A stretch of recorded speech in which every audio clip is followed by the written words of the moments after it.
Hello అండి అందరికీ. ఇవాళ పైనాపిల్‌తో కేసరీబాత్ ఎలా తయారు చేసుకోవాలో తెలుసుకుందాం. అది కూడా బెల్లంతో అండి. ముందుగా అయితే నేనైతే కుంకుమ పువ్వుని కొంచెం పాలల్లో నానబెట్టేసాను.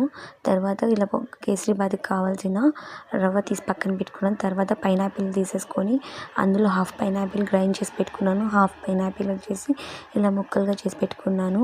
ఇంకొక దాంట్లో వచ్చేసి మనం కిస్మిస్ తీసుకోవాలి. ఆ కిస్మిస్ ఒకటి ప్యాన్ తీసేసుకొని ఇలా 2-3 ఆయిల్ లేకపోతే నెయ్యి వేసుకోవచ్చు. నెయ్యి వేసుకొని చాలా టేస్టీగా ఉంటుంది. ఇలా నెయ్యి వేసుకున్న దాంట్లో ఆ కిస్మిస్ వేసేసి బాగా వేయించుకోవాలి. అది కూడా బ్రౌనిష్ కలర్ రావాలి. అలా బ్రౌనిష్ కలర్ రాగానే మనము అది పక్కన తీసేసి ఒక ప్లేట్లో పెట్టుకోవాలి. అలా పెట్టుకున్న తర్వాత మనం ఆ రవ్వ ఉంటుంది కదండి, మన పక్కన ఎంత రవ్వ కావాలో అంత రవ్వ తీసేసుకొని ఇంకా దానికి తగినంత నెయ్యి లేకపోతే ఆయిల్ యాడ్ చేసిన దాంట్లోనే మనం ఇలా రవ్వని ఇలా బాగా వేయించుకోవాలి.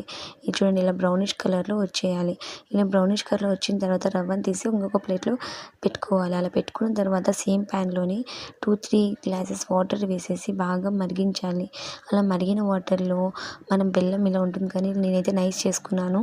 ఇలా బెల్లంని నైస్ గ్రైండ్ చేసి పెట్టుకున్న ముందుగానే ఈ బెల్లం మనకి ఎంత స్వీట్ కావాలో అంత స్వీట్ వేసి పెట్టుకోవాలి. ఆ తర్వాత మనం ముందుగానే గ్రైండ్ చేసి పెట్టుకున్న పైనాపిల్ అది వేయాలి. తర్వాత యాలకుల పొడి వేయాలి. ఆ తర్వాత మన పైనాపిల్ ముక్కలు ఉంటాయి కదండి, ఆ పైనాపిల్ ముక్కల్ని ఇలా వాటర్లో వేసి ఒక 2-3 మినిట్స్ బాయిల్ చేయాలి. అలా బాయిల్ అయిన వాటర్లో మనం ముందుగానే ఉప్మా రవ్వ ఉంటుంది కదా, రవ్వని ఇలా యాడ్ చేయాలి. ఇలా యాడ్ చేసి చిన్నగా సిమ్లో పెట్టుకొని ఇలా చిన్నగా తిప్పుతూ ఉండాలి.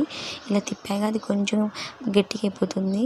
దానిపైన వచ్చేసి మనం ముందుగానే పాలల్లో నానబెట్టుకున్న కుంకుమ పువ్వుని యాడ్ చేయాలి. దాంట్లో వచ్చేసి మనం ముందుగానే కాజు కిస్మిస్ అవి వేసాం కదా, వేయించుకున్నాం, అది కూడా యాడ్ చేసేసి ఇలా చిన్నగా అనుకోవాలి. ఇలా చిన్నగా వాటర్ ఎవాపరేట్ అయిన తర్వాత ఇలా మనకి స్మూత్గా అయ్యేంత వరకు చూడాలి. ఇలా అయిన తర్వాత ఇదే అండి కేసరీబాత్. ఎంత టేస్టీగా ఉందో అందరూ ఒకసారి ట్రై చేసి ఎలా ఉందో చెప్పండి కామెంట్స్లో.